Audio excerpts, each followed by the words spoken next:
Hi, my name is Vetticadan, and this is my story on how I encountered Christ through the Holy Eucharist. So, there was a time about a few months after the initial parts of the pandemic, when church was starting to open up again. I was going to meet with a priest friend of mine, and we were just going to go and grab lunch. But he told me that we had to make one stop. And that one stop was that we were going to go and visit the house of this elderly couple that was part of our parish that weren't able to visit and travel to Bali during that time.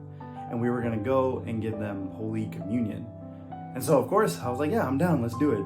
And so we're in the car, and I'm in the passenger seat, and Father, and also the Holy Eucharist. And we drive all the way to the north of Houston. And I remember when we got to the driveway, to their doorstep, we're knocking, and immediately everything felt like slow motion. I just saw soon after, as we entered in, Father giving on the tongue the Holy Eucharist to them individually and doing a prayer and blessing over them. And something about that moment just touched me so dearly, but I couldn't figure out what I was exactly feeling. At the same time, my understanding of the Holy Eucharist was a little bit of a work in progress. So my prayer life was very inconsistent. I fell into distraction a lot, and I couldn't stay focused. And in fact, my holy hours at the time would be honestly 40 minutes of distraction and probably 20 minutes of me saying, Lord, I suck, I cannot pray at all. But I remember, especially after that day, later in the evening, I did go to the adoration, and I came and I sat down, and I'm kneeling and just begging the Lord, here's this beautiful memory, vision that I was able to see this morning about you coming to the doorstep and offering yourself to the two elderly people I saw that morning. And something about me just felt like there was some pull and some friction in my heart. And on one side I'm like, wow, I know this teaching, I know that this is supposed to be the living embodiment of Jesus Christ.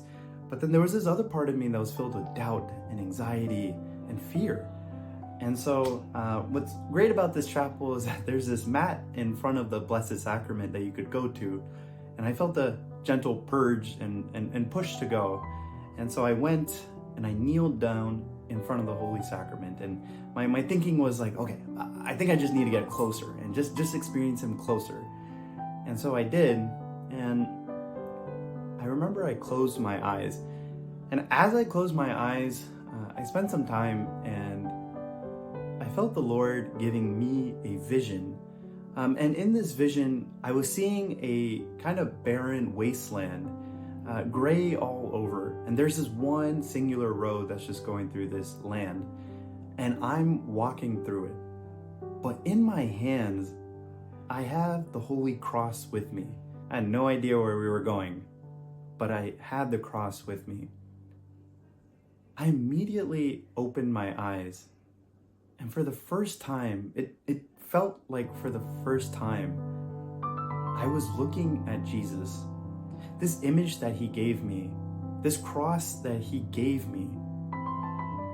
He was basically, I felt so much peace and consolation on the fact of Jesus simply telling me, I am with you. And so when I opened my eyes, my heart felt the teachings sinking through, and that what I'm looking at is not just a symbol, but the living, breathing body, blood, soul, and divinity of our Lord Jesus Christ. And probably what was the most beautiful thing, I returned back to my seat, was just, I was looking at Jesus, and they were looking at me. Something about that, just being able to be seen and known. And so from then on, I was just in deep gratitude that night. From the experience I had in the morning, seeing the elderly couple, to coming into this adoration chapel after a lot of begging and Lord, please let me see you. Just to know that he was always there. And he allowed me to witness and encounter him so deeply in the Holy Eucharist. There's this verse that Jesus tells the disciples that he who comes to me will never hunger, he who believes in me will never thirst. Since then, my prayer life has changed so much, and it felt like it has really truly have come alive. There's a saying by a priest who says, what we love, we spend our time on. But what we spend our time on, we grow to love more and more. And I equate that quote to my entire prayer life. For years, I was struggling a lot with just sitting in the Adoration Chapel, just trying to make meaning in that hour. But after that encounter, the Lord was simply asking me to be still and just to be with him, just to abide by him and to draw near to him.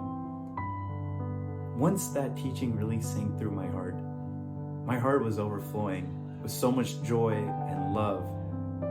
This love that I've been yearning for so much, and I was able to really see it in front of me. And that is the Holy Eucharist looking at me as I was looking at the Lord. What we love, we spend our time on. And what we spend our time on, we grow to love more and more. Praise be to Jesus Christ, now, always, and forever.